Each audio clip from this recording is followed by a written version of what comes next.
A few days ago, I did a short rant on why I think people shouldn't be hyped for Destiny 2, and how those that pre-ordered the game are idiots. I stand by that opinion, though I will admit that my original rant didn't have much substance to it. In this video, I hope to correct that. For those who don't know, Destiny 2 was recently announced, and the gist of it was, Destiny 2, it's like the first game, but we're actually going to deliver what we promised this time, honest.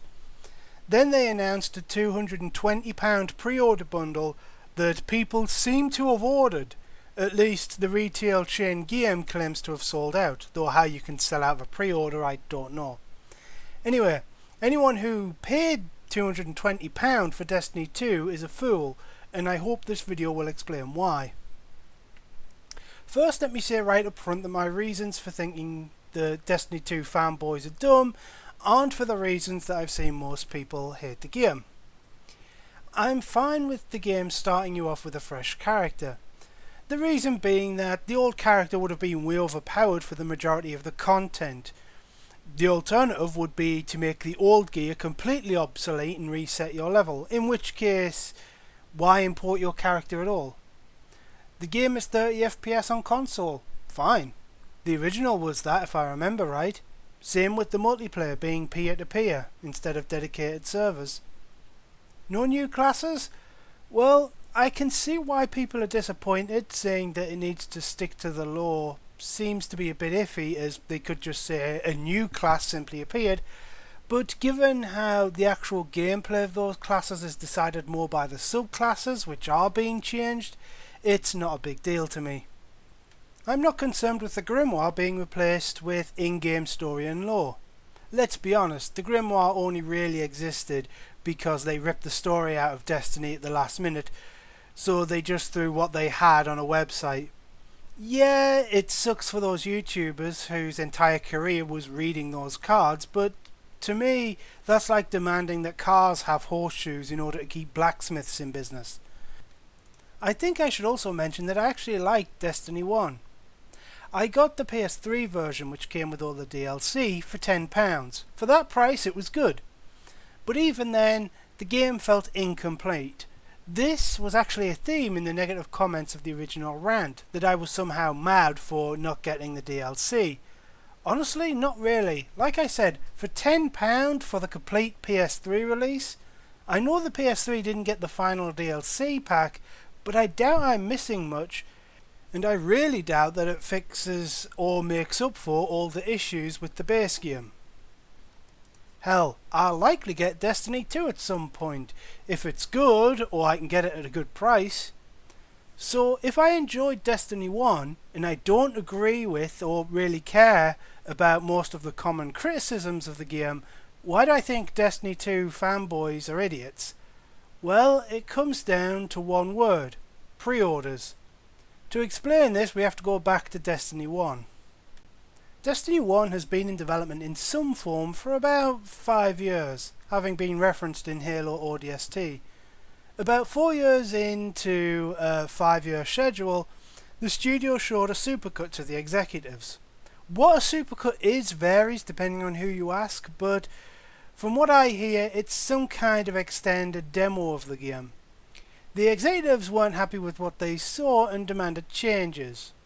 The writer left, the musician was fired for seemingly no reason, even winning an unfair dismissal lawsuit, and from this point it's widely reported that the final year was basically taking what they had of the game and trying to stitch it back together in what little time they had. Whatever happened, the result spoke for itself. The story barely existed after the intro, even by the standards of FPS games, with text dumped onto an external website. Content was lacking and even felt missing, padded out with tedious grind. Things continued to get worse with the discovery that much of the game's DLC was already on disc. Further adding to this was the reveal that events like Xur arriving to trade weapons was predetermined with the dates and stock all on disc. Sparrow hoverbikes came in different versions that were faster or had better handling for seemingly no reason, with people suspecting that races were planned at one point, only for race events to be revealed later on.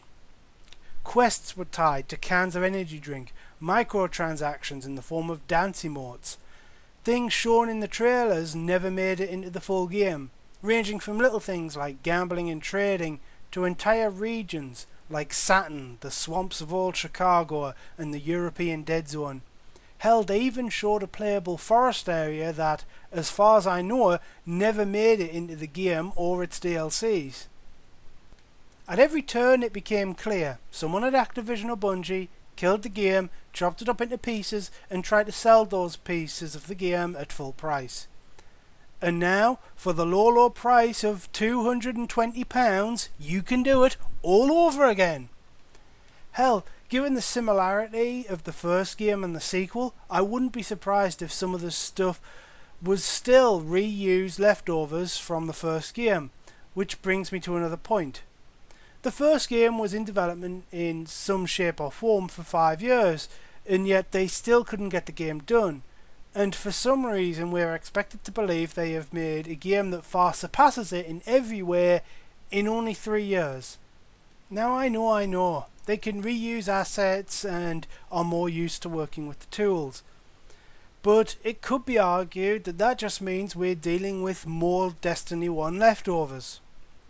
It's at this point we get to the common defences. First is this idea of giving Bungie a second chance, and I agree, give them a second chance. Let them prove they have learned from their mistakes. Wait until the game is out, see what the reviewers, the YouTubers and the early adopters say.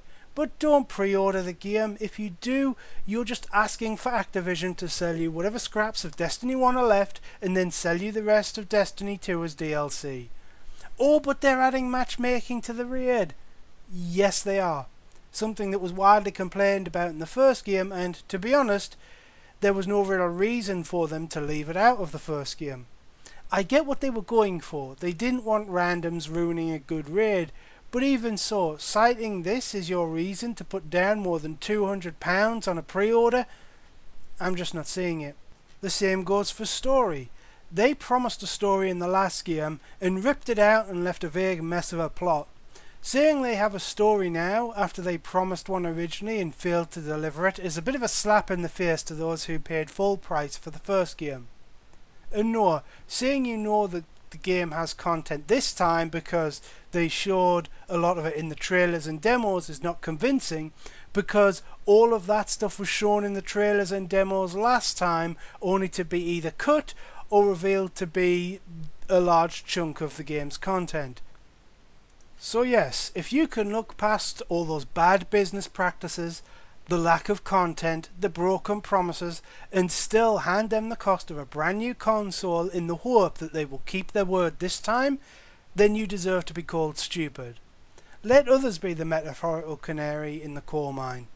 And if Bungie and Activision screw you over again, don't complain on the forums or in comment sections, because you will have no one to blame but yourself.